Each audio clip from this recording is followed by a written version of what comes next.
It all started out with vague curiosity in a junkyard. And in a way, that's where it ended. A junkyard stretching across eternity. It was the time after.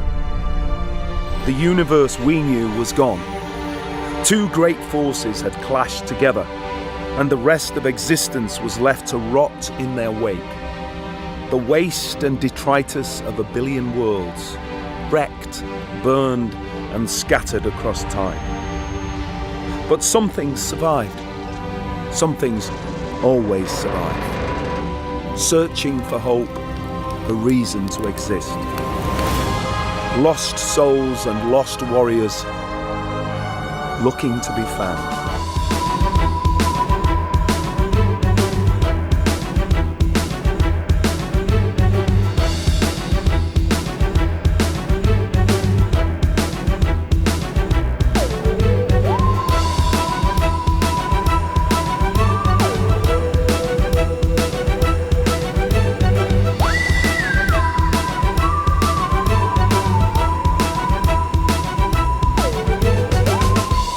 Hello and welcome to Who Watches Who, a Doctor Who podcast with me, Matthew, and as always... Hello, I'm Scott. Hello, Scott. This week we are finally getting around to covering the latest Christopher Eccleston Big Finish box set. This one got pushed back a couple weeks. I think it got pushed back actually twice, didn't it? Yeah, we wanted to record this review in December, but power outages and just Christmas and all that got in the way, so we're here now. It was a fun time all around by everybody. Except for you. Yeah, so we ended up putting this on the back burner for a couple of weeks and getting around to it, obviously, right now. And we'll go into each episode a bit more deeper, but I was left kind of like, it was fine by the end of this box set. Maybe my opinion will change once we dive into the episodes a bit more, but I don't think I liked this one as much as the second one. Yeah, two of the stories are middle of the road for me, and the last one is probably perfect, in my opinion. It's got heart, and it's got substance. I think it's an okay box set overall. Just, I don't know what it is. I feel like the first two are too similar, but we'll get into that. Yeah. So the first one was called The Hunting Season, and it was done by James Kettle. And the basic premise is Derby Hall is under siege as aliens marauded through the estate. It's a frightful business, and as Lord Hawthorne battles the flesh skin, we're going into an English accent as we talk apparently, the Doctor finds new friends below stairs. Can he convince the household to unite to save itself? This was basically Christopher Eccleston getting to be rude to posh people for an hour, wasn't it? Yeah, it's Downtown Abbey, but with aliens. That's basically the premise of it, and it's a pretty good story, I thought, overall. But yeah, basically this story has... We've got Dewberry Hall is under attack by flesh-eating aliens, or... They were just called the Flesh, weren't they? They were called Fleshkin. Yeah, because they were made out of... Or they ate flesh or something like that? Well... that's what we think anyway, but we find out later on they're just called the Fleshkin. Yeah. I'm not sure why we're called the Fleshkin. I can't remember that reason, but, Well, it's their name, isn't it?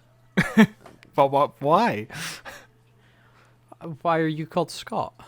Why not? There you go. But yeah, basically we have, just big old classism struggles here. One of the rich men are shooting aliens. We mentioned that the aliens may be villagers, which is really biting social commentary. Yeah.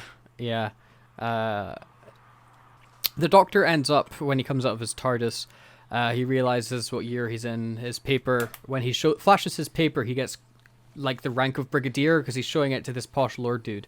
And the guy's like, "Oh, Brigadier, you must be an army man, are you?" And he's like, yeah, Doctor. Oh, medical officer." And the whole time, the guy is relatively skeptical about the Doctor being a soldier, which I really enjoy. But is it this one where he talks about the Doctor's eyes having looked like they've seen war, or am I imagining that? I believe it's this one, or it could be the next one. I can't quite remember. I think it was this one, yeah. Yeah, because he's like, you've got the eyes of somebody. It's like, yeah, of course, because this is just after the Time War, isn't it? So. Yeah. And this box set deals quite a lot with war, which understandably is the theme of the Ninth Doctor, but I'm kind of getting a little over this. I'm not sure if you're feeling the same way, but it's kind of been overplayed a little bit. I don't think they're exploring it at a very interesting angle at this point. Well, with this first one, I didn't think it was that interesting at all. I thought this was probably one of Eccleston's more weaker box sets that he's done. Or not box sets, episodes. Big Finish produced audio dramas that he's done. I think the second one, which wasn't so much about war, what was the second one about? We'll get there. I don't remember any of this. Did I even listen to it, or am I lying? I don't know at this point. But yeah, I didn't think this was the most interesting take on it. It was mainly like a case of mistaken identity for a large part of the second half of it, which I thought was a strange choice for the script to go in and kind of a fun twist, but yeah. Yeah, so basically, these Fleshkin are trying to attack the hall that everybody lives in. There's a whole classism struggle within the halls, and there's sort of like servant people, the cook Miss Goose, Alice the servant, and the butler, and there's kind of like a class struggle there.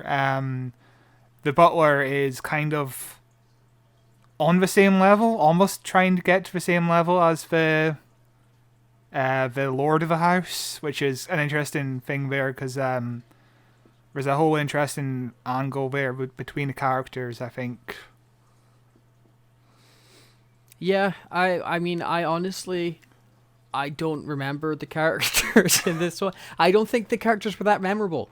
They for this specific episode, like in the next one, I remember, like the main lady. It's a lady the Doctor's chatting with, isn't it, for most of it? Yeah.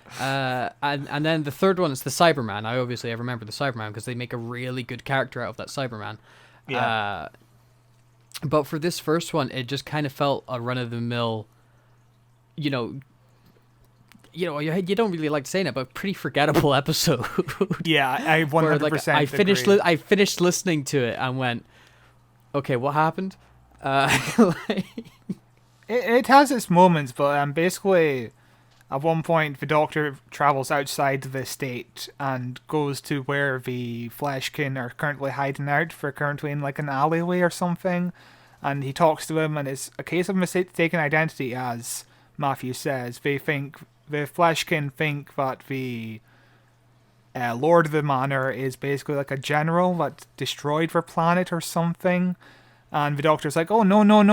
You're mistaken. Your communication device is faulty or something like that." And they basically go to the manor and just have a nice, lovely dinner where it's discovered that the Lord of the Manor is basically an alien, that they weren't mistaken in the first place, and it kind of plays kind of generic there. Yeah, it was the aliens were hunting this other alien. That they're like, it's this guy, and the guy's like, what? No, I'm a human. And the Doctor's like, oh, he's a human, that's mistaken identity. And then the guy's like, ha ha ha, I was an alien. And then he dies, and you're like, oh, okay. Yeah.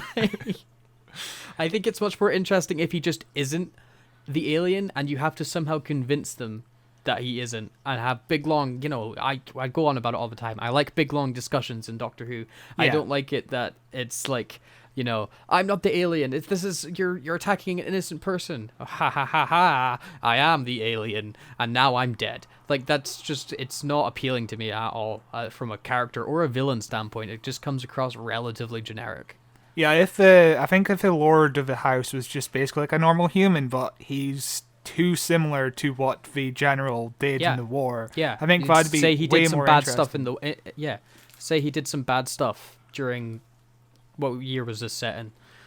1936. Yeah. So, just before the First World War. So, say he did some relatively uncouth stuff in the First World War, some stuff that perhaps he regrets, and you have to go into that grief for dealing with a soldier who was like done things in the heat of battle that he would never do. That's haunting him. He's got PTSD or whatever. But no, he's just a big guy, big alien man who goes ah.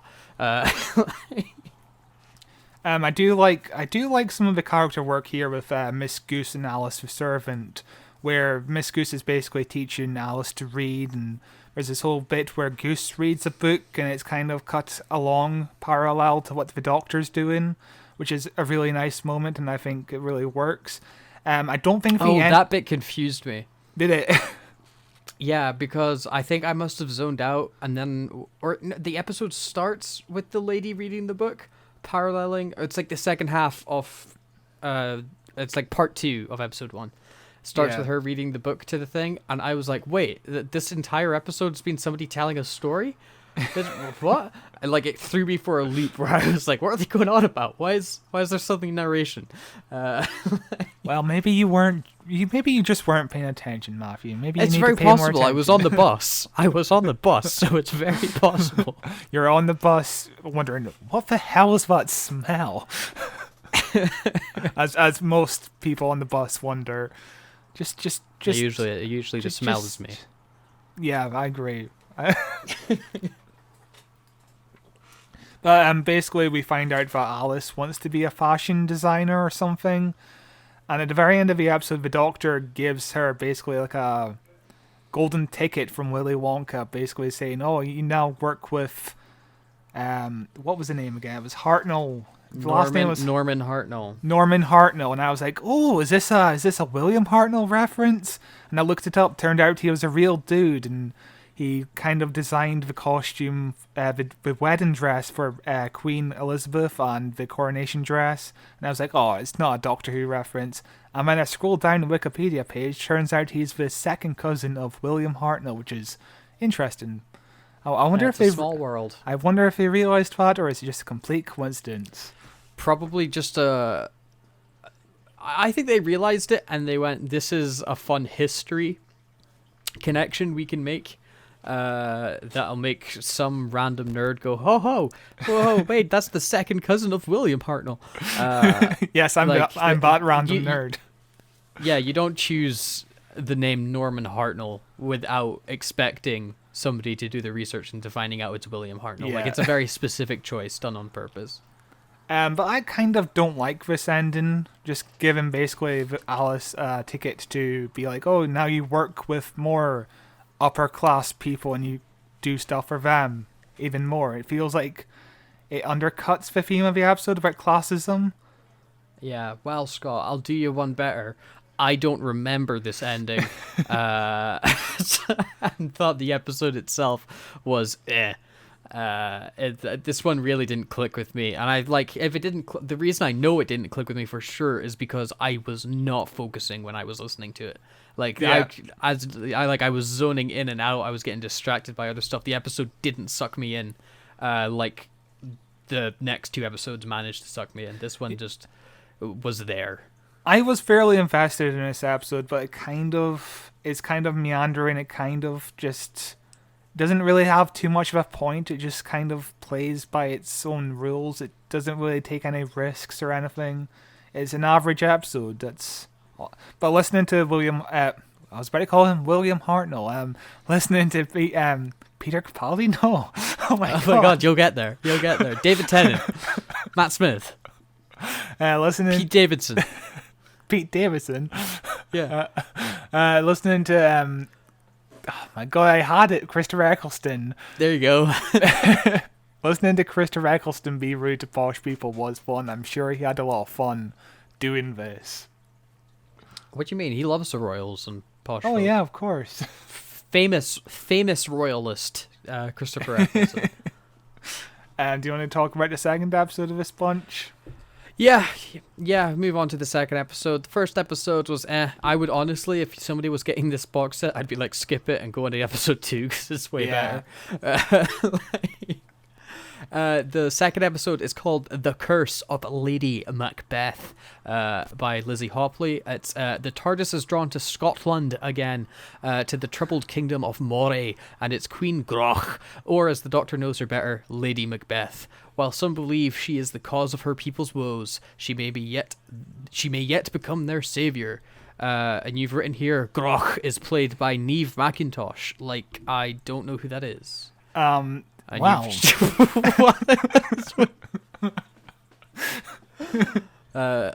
again, describing visuals for an audio podcast, but Scott has just put an image of Christopher Eccleston.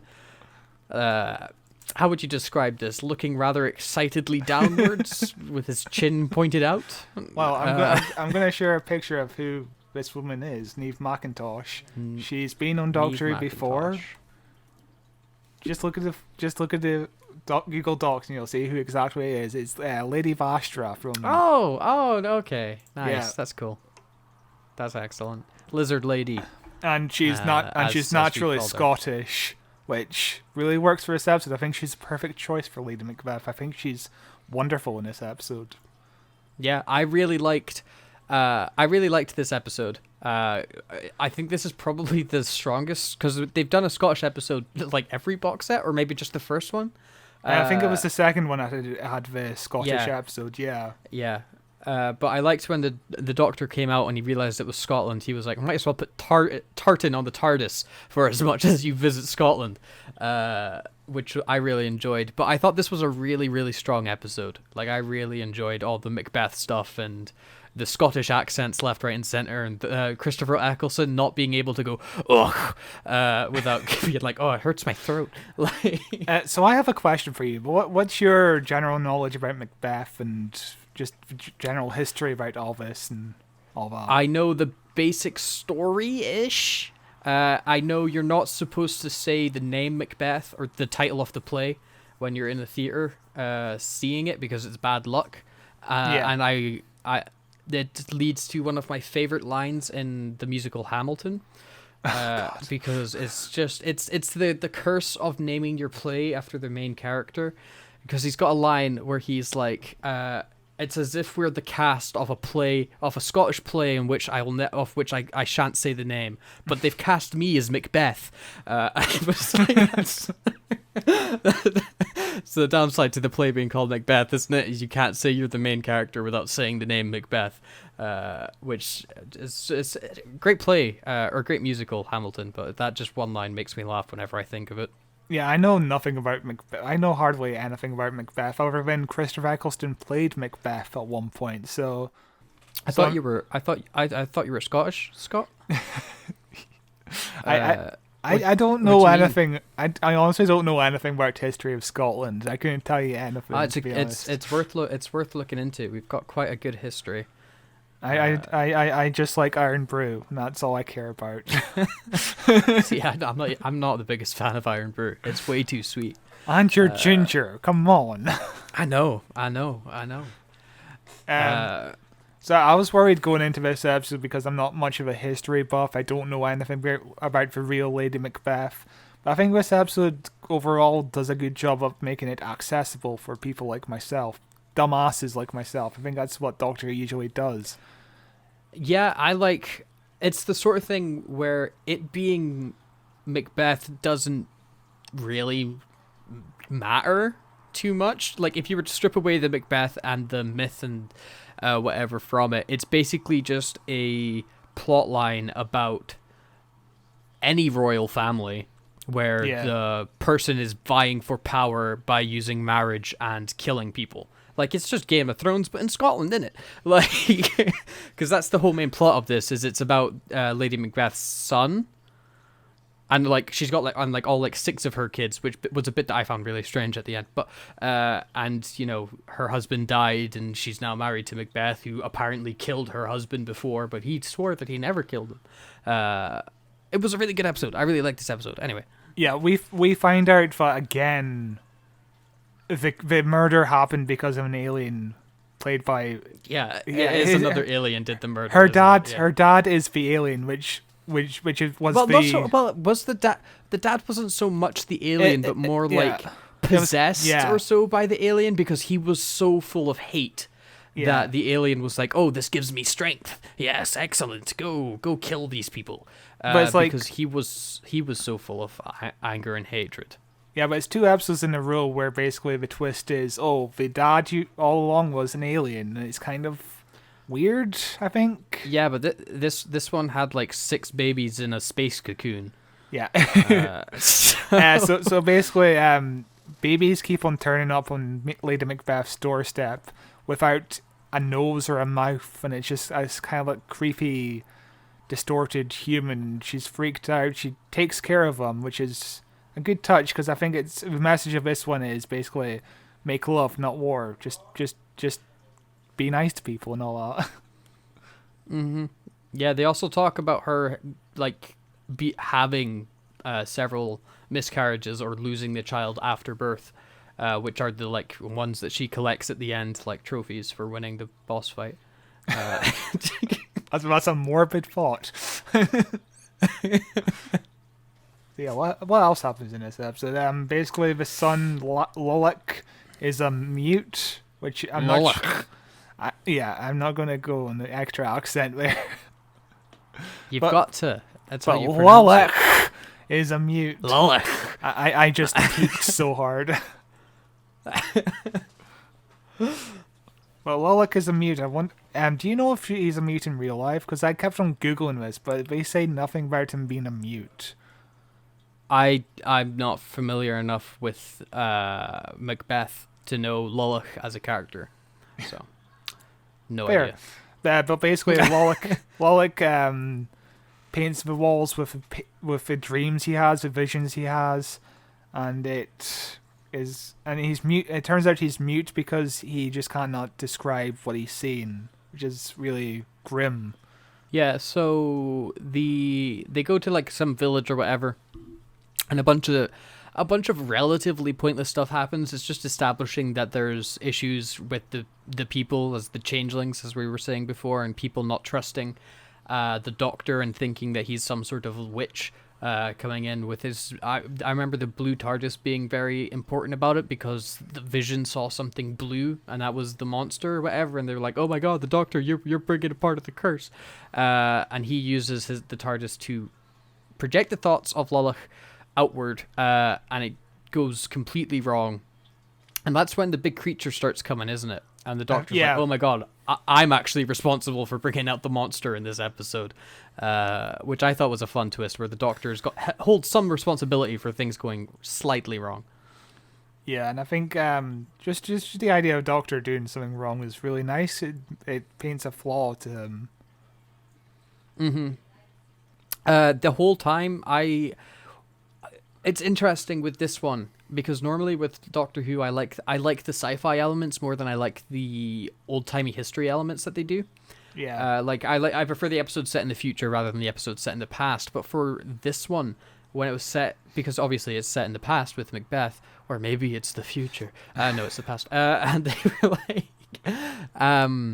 whenever they would bring up the alien and the sci-fi stuff, I found myself getting really disinterested. Like, I didn't care about the monster that fed off hatred and was pure evil. I was really into the more drama history stuff about Macbeth murdering Lady Macbeth's husband, but actually her dad did it.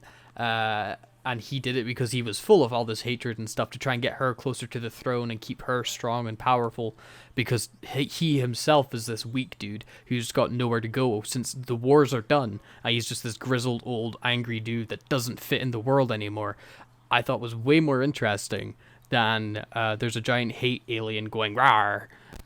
Yeah, so do I. I think Lady Macbeth is such an interesting character, and I think it kind of gets overshined by all the sci-fi elements just coming in. That's a problem with Doctor Who in general. I think we haven't done a pure historical in a long while. We're just like a historical. The Doctor comes into town and sees history unmade, and it has no sci-fi elements, because I don't... And a giant Cyberman walks through Victorian London. Because at this point, it feels like every historical event in human history has some sort of sci-fi twist on it in the Doctor Who universe. Like... Yeah, it does, doesn't it? Like, Shakespeare went to show a show and witches turned up. Yeah, and ghosts tried... Well, we weren't ghosts, but we were kind of ghosts. Tried to attack Charles Dickens, and... Yeah, the Cyberman throughout Victorian London, and the dinosaur throughout Victorian London. And Hitler was almost assassinated by tiny men in a robot suit. By tiny men in a robot suit.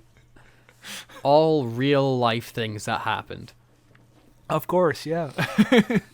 But overall, I think this episode is very good. It's just I have to re-listen to it just to pick up on all the things I kind of missed. Because I spent half the time trying to figure out, okay, did this really happen in real life? It was the son a mute? Was this, who is this person, and all that? See, I didn't care about the reality of the history sort of stuff. I was in for the ride for this one quite a bit, and I very much enjoyed it.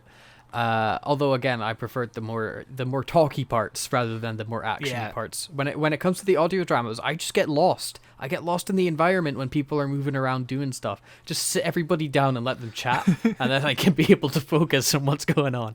But there is a great line from the Doctor right at the end. After, Lady Macbeth's dad has died, they've beaten the monster, all the truths have revealed themselves, and Lady Macbeth becomes the queen, and she's talking about how nobody's going to remember her or what she did, essentially, and that, all the men get all the glory, and everyone's going to remember Macbeth as in the King Macbeth, and nobody's going to remember what she did or the struggles that she went through. And the Doctor's got the line where he's like, legends shout loud, legacies are quieter, and quieter unseen legacies change worlds. And I was like, that is an excellently written line here to cap off this episode. I think it's my favorite line out of all of the audio dramas, because it's one that really stuck with me after hearing it. Like, I think I even sent you the message being like, this is a killer line. It's very, very well written. Yeah, Christopher Eccleston got some really good lines overall, I think, in this episode. Just listening to Christopher Eccleston and Neve McIntosh just talk is really nice, because we work really well off each other. And I'm presuming they're not in the same room when they're recording. Yeah, I doubt it with COVID. But it sounds so natural. I just wonder what it was like for Christopher Eccleston just walking a set by himself and just emote to all of this without anybody else in the room to bounce off of. I think if it was any other actor, they would struggle, but I think Eccleston would probably prefer it. Yeah. But what did you think of this episode in general? Overall, it's probably my second favorite of the bunch. My favorite is coming up. I think I need to just listen to it again to just... Because I found myself lost for quite a lot of it, as I said, and just need to listen to it again. But overall, I really enjoyed it. I would say it's like a B kind of episode. What about yourself? Yeah, that's fair. I think it's my favorite one in the box set, with the Cyberman one coming in second for me. I really dug this episode. Digged it. Digs it. I enjoyed this episode quite a bit. I think a B is a really solid grade to give it. I mean, we were rating things out of 10 the last episode, and now we're giving them letter grades. What is the consistency? What are the rules? We have no consistency here. I think we never rate stuff in general, so I don't know. Yeah, I know. We just give our opinions on it, but I think this is my favorite one, with the Cyberman one coming in second, which we'll go into a bit deeper in a moment. But I think all of them are the bottom to middle shelf out of all of the 9 episodes now that Eccleston has done. I think they're all lower to mid tier episodes. None of them are really hitting that excellent peak for me. That's interesting, because I think the next one is my favorite out of the bunch, and I could say it's probably could be in my top. I would say top 10 Christopher Eccleston episodes, but he hasn't done that many episodes, has he? I think he has. What's 12 episodes a season? Yeah. So it's like most of his episodes, but yeah. I would say it's probably the next one is very good. I think it's up there as probably one of the best Cyberman episodes, I think. Yeah, it's a much more grounded Cyberman story, a much more emotional Cyberman story, rather than being the big action set piece that you normally get with the Cyberman, which is something that I really enjoyed. But yeah, and the episode, just watching them climb out of a hole for 15 goddamn minutes. The episode we're of course talking about is Monsters in Metropolis by John Dorney. It's set in Berlin, 1927, the making of a science fiction legend. But death stalks stocks with film set in history is not what the Doctor expects it to be, and this new Machine Man is a more terrifying vision of humanity's future Fritz Lang had in mind. So, have you got any knowledge or relationship with the film Metropolis? I do not. I just know it was set between wars, and it's when Germany was trying to reestablish themselves as a big institution, and we were big on getting films out there, and that's all I know about the film, basically. Just from film class. Yeah, I know basically nothing about the film Metropolis. I probably would recognize posters and imagery from the film. But I've never seen it. I've never heard many people talk that much about it. But yeah. Yeah, it's a film that's been on my to-watch list for a long time. It's just...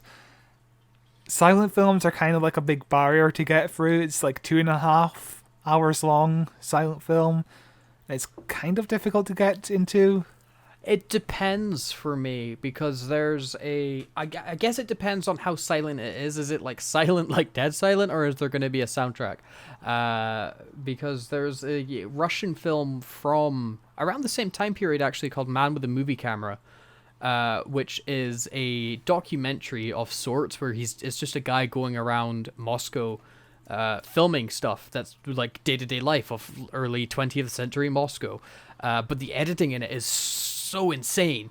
Like, it's super surreal, and he's trying out really, really innovative techniques, and it's like immediately sucks you in and keeps you there. And there's not a line of dialogue in the film. Yeah. Like, it is 100% worth checking out because it's stellarly done. But I doubt that Metropolis is really that artsy-fartsy with the, like, mirror shots or, like, experimenting with camera. It's more done on a studio, I would assume. Yeah. It's a film I was wanting to watch it before I got into this box set, but I had, like, no time and just kind of forgot about it. I didn't find the opportunity to get into it. I wanted to. One of the silent films I have seen is A Cabinet of Dr. Caligari, which was around the same time period, also made in Germany, which is a really good... Say that name 10 times fast. The Cabinet of Dr. Caligari. The Cabinet of Dr. Caligari. That's a hard word to say. Caligari. Yeah, but that was another German expressionist film that it's kind of like a Tim Burton-esque film, if you look at it that way. It's got all these crazy angles on the set. Inspired a lot of his work, yeah. Yes, 100%. It's a very good film, I think. But yeah, but we're not talking about that film. We're talking about Metropolis and Cyberman. Yes. Fritz Lang meets Dieter... Oh my god, I'm not going to be able to pronounce any of these names. Jovanok.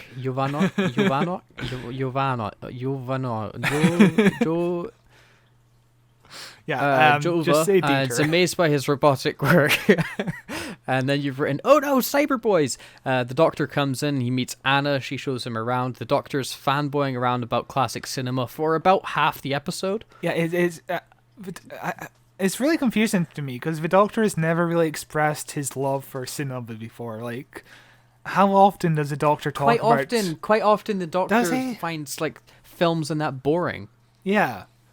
Because, like, they can't sit... Like if you think of, like, Matt Smith's Doctor, who, like, couldn't sit still for 10 minutes without being like, oh my god, I want to do something more than sitting down. Do you really imagine the Doctor sitting down and putting on a 2.5 hour long silent film from the 1920s? Yeah, here the Doctor kind of acts like a person from the Scream franchise, where he just keeps on nerding out about how the movie Metropolis changed cinema and all that. Just it's really bizarre for the Doctor to do.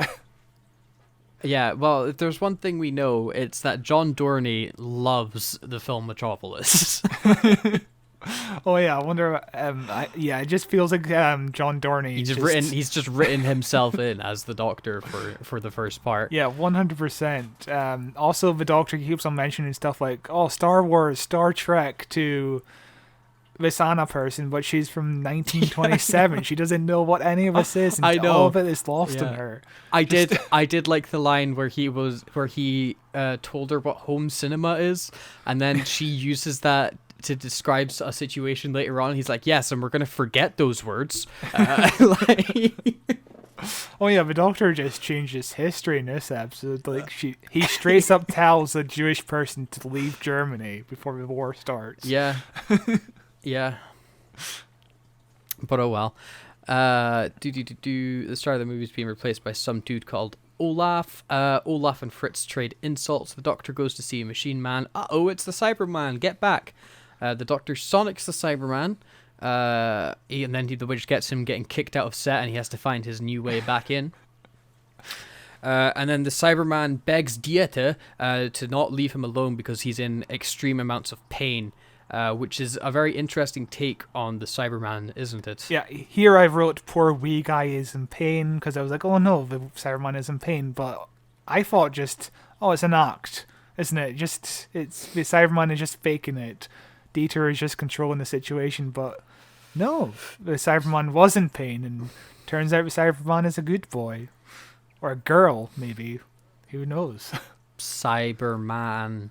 It's not a cyber woman, Scott. Well, I didn't see any scantily clad outfits on it. How do I know?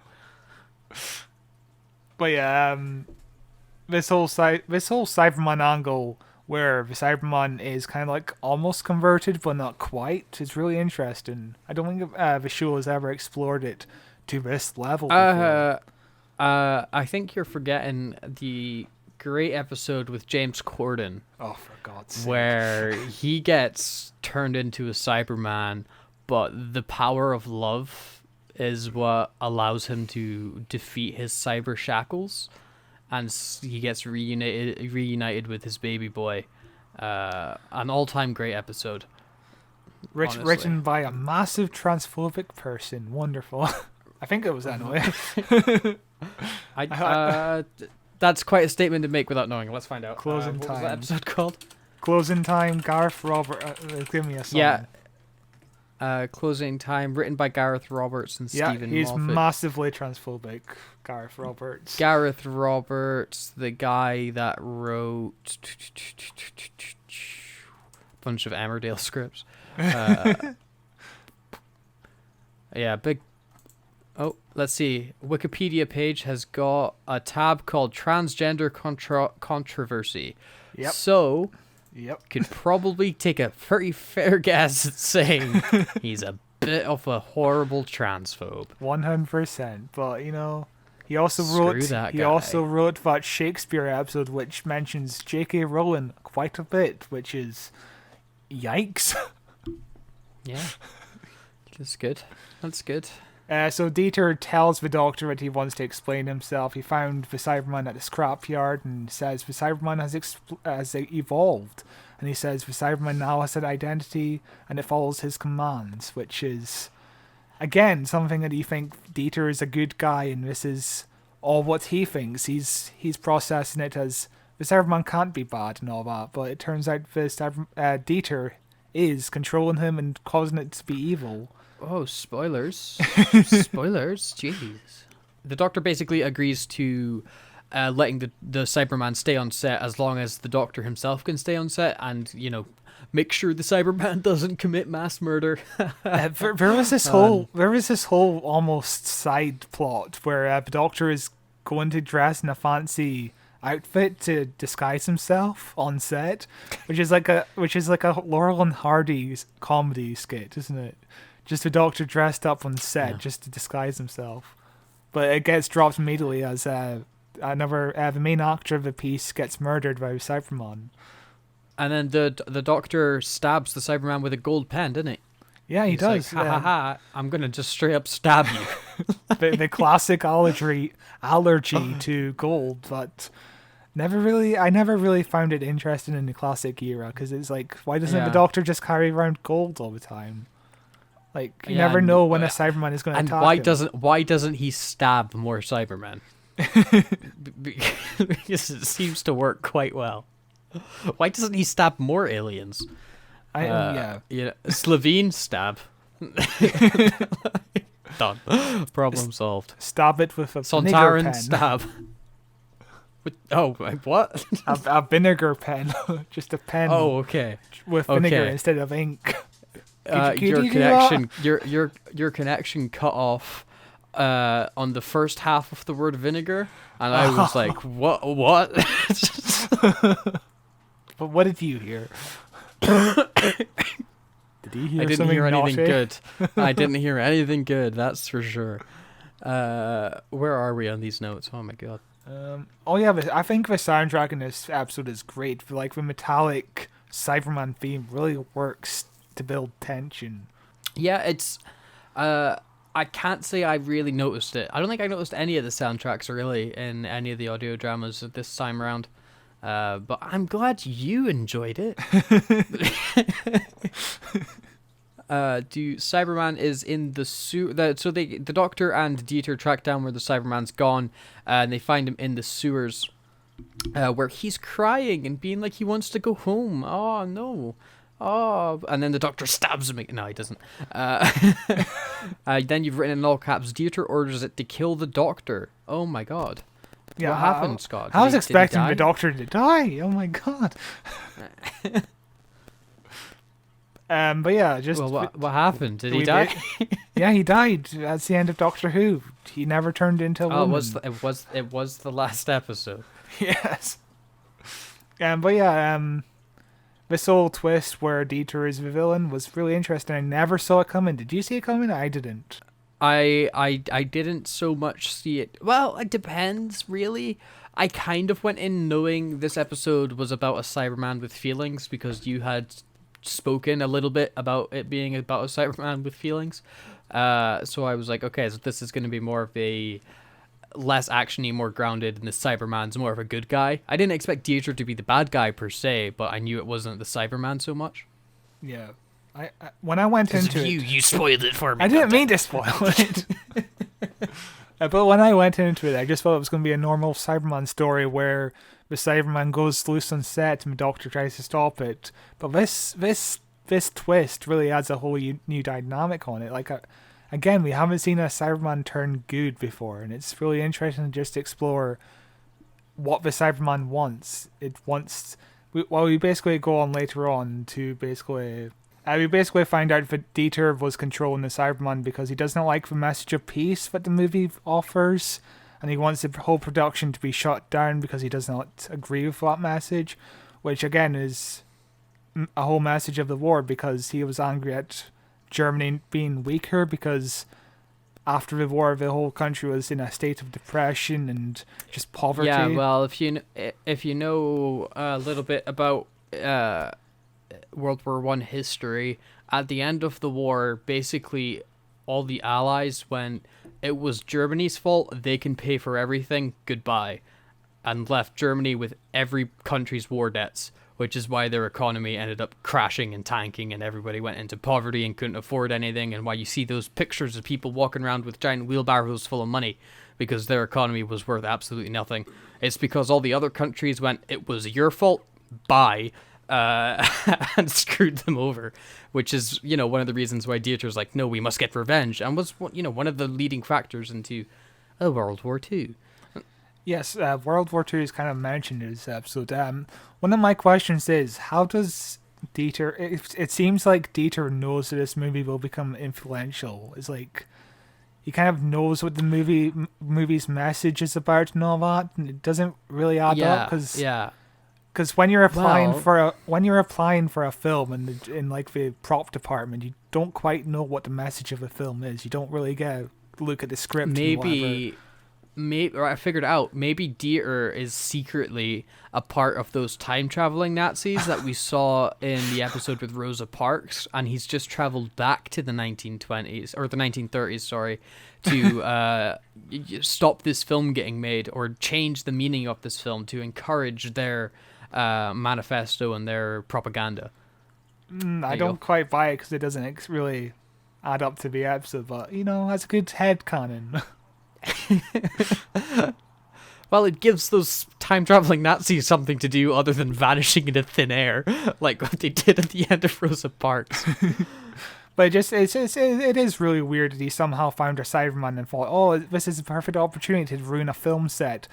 At the end of the day, ruining a film set doesn't really change much, does it? It's like, you don't start a war by killing the director of a film. Well, it depends. You could start a bidding war for the next director. Uh, depends on what scale of war you're talking about. So basically, the Doctor wants to spare the Cyberman. He says, "Don't blame the weapon, blame the man." He says he understands Dieter's point of view, but he just doesn't agree. The Doctor talks the Cyberman out of killing. The Cyberman strangles Dieter instead of killing him, which is a really nice touch. The Cyberman does not want to do war. And then the Doesn't Doctor strangle him to death. Just knocks him out. Yeah, he knocks him out. Or does it? Okay, the way that you've written that, the Cyberman doesn't. He talks to the Cyber out of killing him. Then the Cyberman strangled Dieter. Made it seem like he strangled him to death. I was like, I wrote, hang on, did I miss that? I wrote Cyberman strangles Dieter instead of killing him. Yeah, Instead strangles. of. Strangled implies death to me. Well, not always, because he strangled Dieter and then he just got knocked unconscious. He didn't do it Yeah, enough and then he to kept cause strangling death. him. But the Doctor then takes the Cyberman to a lovely date to the cinema to watch Metropolis. Yeah, I know. That's how the episode ends. The episode ends with the Doctor going on a date with the Cyberman. And I think we get probably Nicholas Briggs' best performance in anything Doctor Who related I've ever seen or heard. Just as the Cyberman says he'd rather die than be controlled again and risk being used for evil again, which is really touching, I thought. Yeah, it was a really, really good monologue at the end of the episode from... Well, I say monologue. It's like a conversation between the Cyberman and the Doctor. But it's really, really, really well performed.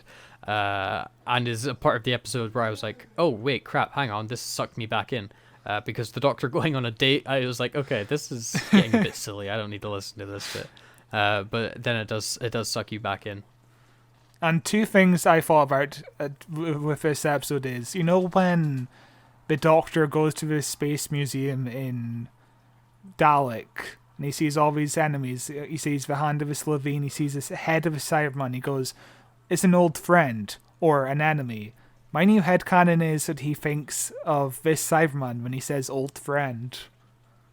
Yeah, that's pretty good. That's a good headcanon. And also remember Rusty, the head of the Cyberman the 11th Doctor had as a companion on the Christmas Handles. planet. Yeah. Handel, sorry. Yeah. Rusty was this good Dalek, wasn't he? I think so, yeah. But Handels was the Cyberman head. I loved Handels. He was so good. Then the Doctor warned Anna Dreyfus to leave Germany because she was of Jewish descent and Germany was about to change its opinion slightly on her. Good fun stuff. What did you think about this episode? I already know what you thought. Yeah, but it's 100% my best episode because just the idea. it's your best episode. Well, yes, I wrote it. It's my favorite episode of the bunch because just the idea of this is a real war that kind of feels closer to home. Because the first one kind of deals with an alien war. The second one deals with a war like 1,000 years ago, whereas this war is kind of still relevant. It's the idea of between the two wars and what happens, and just the Cyberman being a good guy is really an interesting aspect. He's not converted yet, and he chooses to kill himself rather than become a weapon, which is really touching, I think. And the ending... It's also... Yeah, sorry, go ahead. I was about to say it's actually, that's a point that I didn't even consider before. It's not often we see Germany in this time period in media. It was a really interesting piece because if you're in the 20th century Germany, you've got before World War One, World War One, and then we're going to jump to World War Two, and then we're just not going back to Germany at all after then. You never really see between World War One and World War Two. It was a really interesting time to set the episode in, and a rather unique one actually. Yeah, just them dealing with the fallout of World War One and just almost in the lead up to World War Two is just a really interesting area of time to explore for Doctor Who. Because again, as you said, every other World War Two related episode of Doctor Who has been just World War Two, and then after World War Two, in the last box set for the people in France, if you remember that one. And Yeah.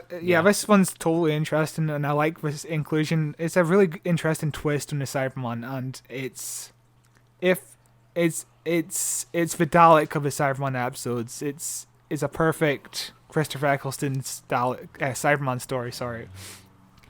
Yeah, it was really good, and I echo everything you said. I did really enjoy this episode. I think I've also come up with the title for this episode of the podcast. Yes. It's going to be The Doctor Goes on a Date with a Cyberman.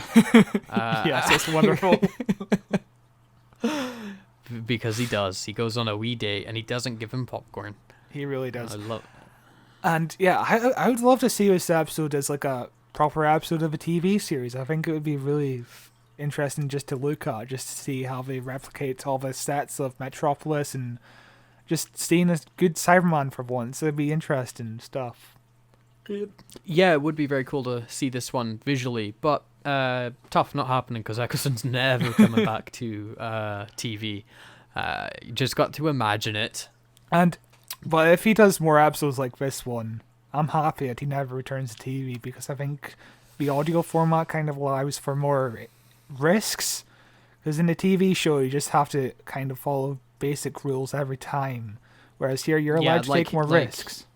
You can take the risk of having him as a frozen statue for 50 years. Yeah. As they did in the last box set. But, with every episode that comes out in the box set, I do get that, like, oh my god, I would just love to see him on TV again. Yeah. It's that, you get that twang in your heart where you're like, I'm glad he's back, but he's not totally fully back the way that I want him to be. I want more. Give him, but you take the good with the bad.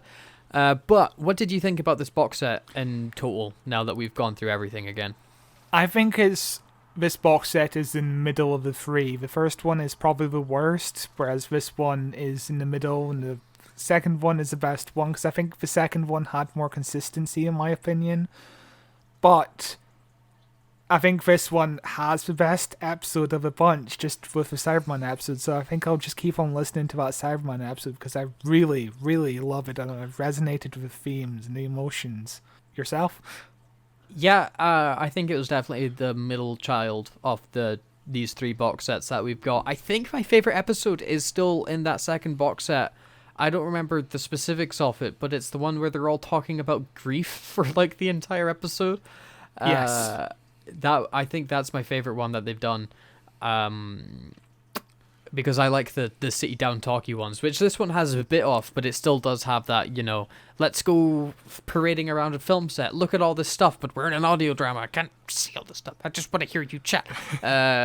But it's definitely up there as one of the better episodes. Maybe between 2 and 5, I'd have to go back and listen to every single one to actually rank it properly. But it's definitely in the upper echelon, whereas the other two are kind of middle to lower. But it's a fun mix, this box set, I think. It's got, it progressively gets better as you listen. Yeah. But yeah, some of them aren't as strong as some previous box sets have been. But I would still say all three box sets have been excellent. Yes, 100%. Like, we're talking about how, like, the first one's the worst box set. It's still an incredible box set. Like... I'm also really looking forward to the next box set, because we have one story, and the second story is a two-parter with the Brigadier, and I'm really excited just to hear the Ninth Doctor with the Brigadier. It's going to be very fun and nostalgic. Yeah, it would be very, very cool. But does that conclude this episode, Scott? Have you got any final tidbits, or shall we move on to the next wee section? I think I'm good. What's our next wee section? I'm just talking about what's coming up. Thank you very much for listening to this episode of Who Watches Who, a Doctor Who podcast. This podcast is available wherever you listen to your podcasts. It's on YouTube at Who Watches Who, on Facebook at Who Watches Who, on Twitter at Watches Doctor. You can find me on Twitter at Cloth223, and Scott, there's more things that you plug in at this point of the conversation. Yes, you can send us a bloody email at whowatcheswhopod@gmail.com. Again, just a regular email will do. Yeah, just any old email. Just what's your thoughts about Doctor Who? What did you think of the end of Flux? We'd love to talk about that. What did you think of this box set? Have you been listening to the box set? Yeah. Yeah. Have you been listening to us? Just send us an email if you've been listening to us. We've been seeing you downloading it. We know you're there. We know you're downloading it. Why aren't you emailing us? I've been watching you press that download button every time. I'm in your We're room outside right your window now. every time you do it. Yeah. But next week we will be looking at the Peter Capaldi Zygon invasion and Zygon inversion two-parter. Next week will be the invasion. The week after that will be the inversion, because we covered the 50th anniversary recently, and we were like, oh, this is way more similar to the Zygon episode with Capaldi than we remember it being.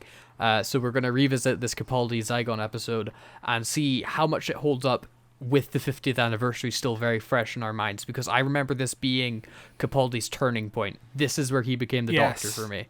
And there's another episode that deals very strongly with the theme of war, which was obviously the theme of this Christopher Eccleston box set, which really works nicely now that we think about it. But yeah, if you haven't listened to our 50th anniversary episode, it was a really fun one. We recorded that one in November, yes. I forgot the date. Was it that long ago already? Oh my God. But yeah, it was a 3-hour podcast that we did. It was very good. We enjoyed ourselves very much. And yeah, we'll be going right back into it, the sort of sequel to it. Yeah, definitely feels like a sequel to the Earth side of the 50th anniversary anyway. Yes, I'm very excited for that one. And then after next month, we've got the Sea Devils, because the Sea Devils are returning. So get your DVD box sets out. 6 episodes. I am very excited. We're just going to cover it all throughout the month of March. Yeah, pull up that old brickbox.co.uk. Pull up classic Doctor Who. It's the only reason I pay for that subscription service. Yeah. we need a sponsorship with BritBox. Oh, it is genuinely a way better service than I expected it to be. Because when they first announced BritBox, I was like, why? Why are they doing this? There's already BBC iPlayer. But it's genuinely, I think, worth this. Let's like £5 a month I pay, but not an advert. They're not paying me any money. Screw them. I wish it were. That'd be great if it were. Yeah, but yes, I think that brings us to the end of this episode. Thank you very much for listening. We will see you next week with Peter Capaldi. Hell yeah. Bye-bye. Bye.